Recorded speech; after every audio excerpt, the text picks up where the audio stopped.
북한이 개성 남북공동연락사무소를 폭파한 가운데 김정은 국무위원장 사망설이 다시 제기되고 있다. 북한은 16일 오후 개성 남북공동연락사무소 폭파하면서 대적 행동이 실행 단계에 들어섰다. 북한인민군 총참모부는 이날 오전 6시께 남북 합의로 비무장화된 지역에 다시 진출하고 남쪽을 향해 비라를 살포하겠다고 예고한 지 불과 8시간여 만에 행동 개시했다. 앞서 김여정 노동당 제1부부장은 지난 4일 담화에서 남측이 대북전단 살포 문제에 응분의 조처를 하지 않을 경우 단행할 조치들을 열거했다. 당시 금강산 관광 폐지에 이어 쓸모없이 버림받고 있는 개성공업지구의 완전 철거가 될지, 있어야 시끄럽기밖에 더 하지 않은 북남공동연락사무소 폐쇄가 될지, 있으나 마나한 북남 군사합의 파기가 될지 하여튼 단단히 각오는 해두어야 할 것이라고 으름장을 놓았다. 이 가운데 첫 번째로 공동연락사무소 폐쇄 조치가 이루어진 만큼 다음 단계는 금강산 및 개성공단 철거가 될 수 있다는 관측이 나온다.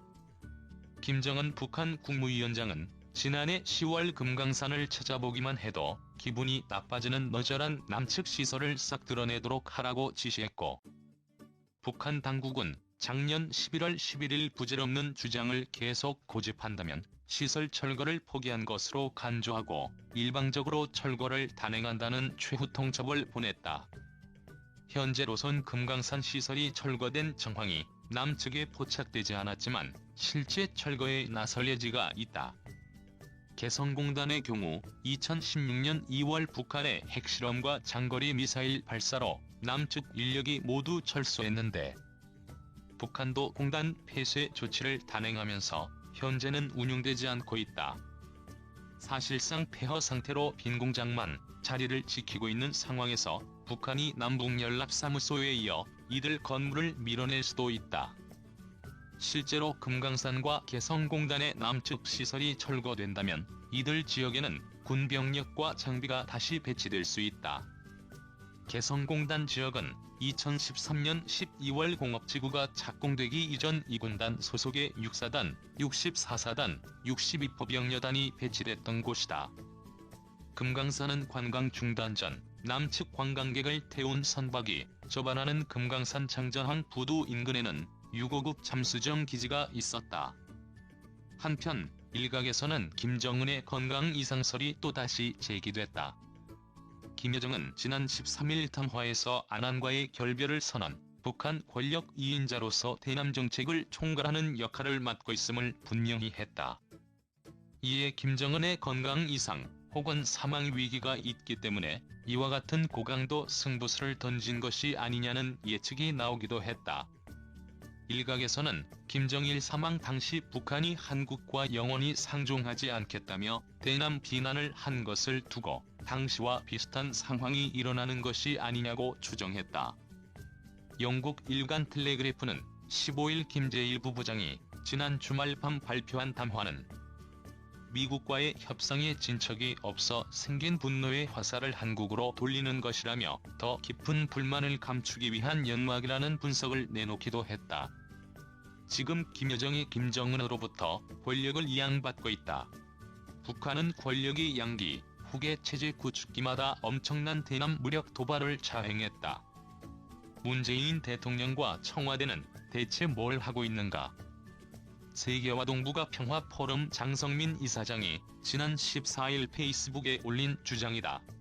김여정이 대북전단을 빌미로 대남 위협을 하고 남북통신연락선 전면 차단 등을 지시한 이유는 김정은의 신상 문제로 김여정에게 권력을 승계하는 중이어서라는 것이 장성민 이사장의 지적이다. 남북 한라인 단절 이유는 김정은 전화 못 받기 때문. 김여정의 지시에 따라 대남 업무를 모두 대적 업무로 돌리는 것도 권력 승계를 위한 작업이라고 장 이사장은 설명했다. 장 이사장은 김여정이 대북전단을 빌미로 삼는 이유는 권력 승계를 위한 자격 증명 때문이라고 설명했다. 북한의 대남 전략은 한국을 어떻게 마음대로 휘두르느냐에 달렸다. 때문에 북한에서 대남 사업은 최고 지도자의 고유 권한이다.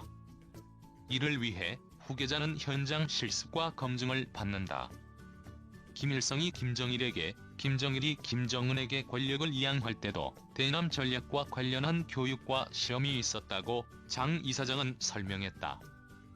그런데 김여정이 권력을 물려받아야 할 현재의 남북관계의 문제이면서 문제로 삼을 수 있으면서도 중단이 가능한 것이 바로 대북전단이라고 지적했다. 북한이 남북통신연락선을 모두 단절한 것도 실은 남북 한라인 문제를 숨기기 위해서라고 장 이사장은 주장했다. 문 대통령과 더 이상 직접 통화할 수 없게 된 김정은의 상태가 외부로 알려지는 것을 막기 위한 선제적 예방 조치로 한라인을 단절하면서 이를 덮기 위해 남북 간 모든 통신선을 단절했다는 것이다.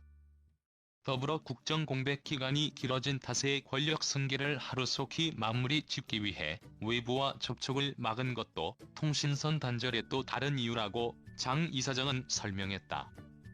김정은 외부 못 나오는 이유는 신변 이상 김여정, 권력 이양 중인 듯. 장 이사장은 본주와 통화에서 지금 김여정은 김정은을 완전히 대리하는 역할을 맡은 것으로 보인다고 지적했다. 장 이사장은 먼저 문재인 정부와 김정은 정권 간 관계로 보면 지금 북한의 태도는 과도하다고 지적했다.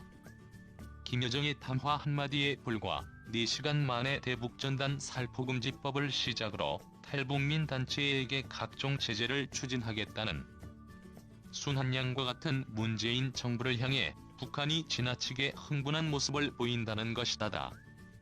극장국가라고 불릴 정도로 최고 지도자의 행동 하나하나에 영향을 받는 북한에서 주인공인 김정은이 계속 두문불출하고 대신 김여정과 김영철이라는 대역들이 나서는 것이 이상하다는 게 장 이사장의 두 번째 지적이다.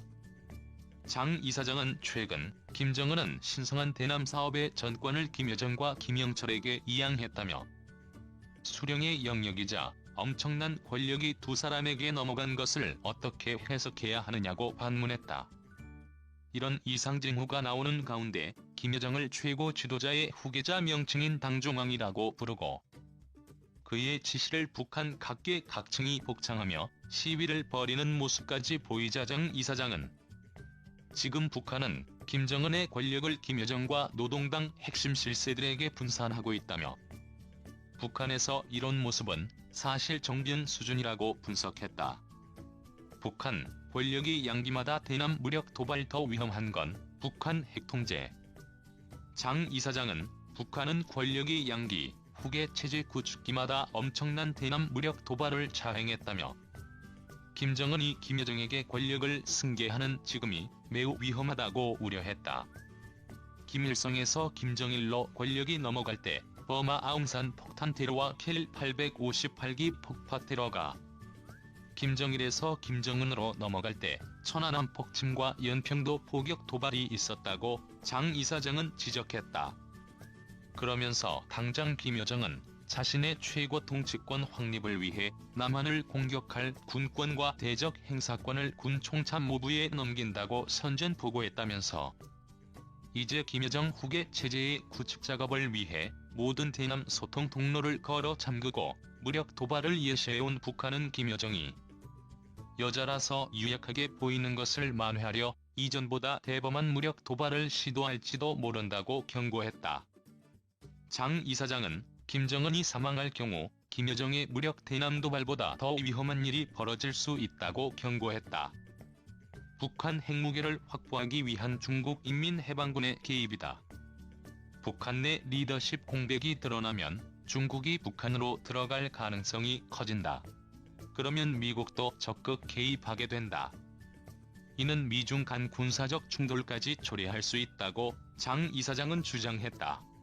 북한 핵자산의 안전한 통제밖에는 이를 막을 방법이 없고 따라서 문재인 정부가 만일의 사태에 대비해 중국 등의 주권 침해를 막는 전략적 대응 계획을 세워야 한다는 주장이다. 따라서 청와대는 지금부터라도 24시간 비상체제에 들어가고 특히 국가안보회의와 국정상황실은 국방부, 한미연합세 등과도 긴급 대응 체계 논의를 구축해야 한다. 또한 문 대통령도 전군지휘관 긴급회의를 소집해 대응 전략을 수기하고 한미연합군이 도발에는 가차없이 반격한다는 사실을 보여줘야 할 것이라고 장 이사장은 주장했다. 이와 함께 북한에서 실제로 일어나는 일을 정부가 숨기거나 속여서는 안 되며 언론 보도 또한 통제해서는 안 된다고 장 이사장은 덧붙였다. 한편 문재인 대통령은 15일에도 만일의 사태에 대비하기보다 김정은과 약속을 강조하며 남북 평화를 외쳤다. 이날 청와대 여민관에서 열린 수석 보좌관 회의에서 문 대통령은 남과 북이 직면한 불편하고 어려운 문제들은 소통과 협력으로 풀어나가기 바란다며 4.27 판문점 선언과 9.19 평양 공동선언 같은 합의들이 국회에서 비준됐다면 남북 관계는 지금보다 훨씬 발전됐을 것이라고 안타까워했다.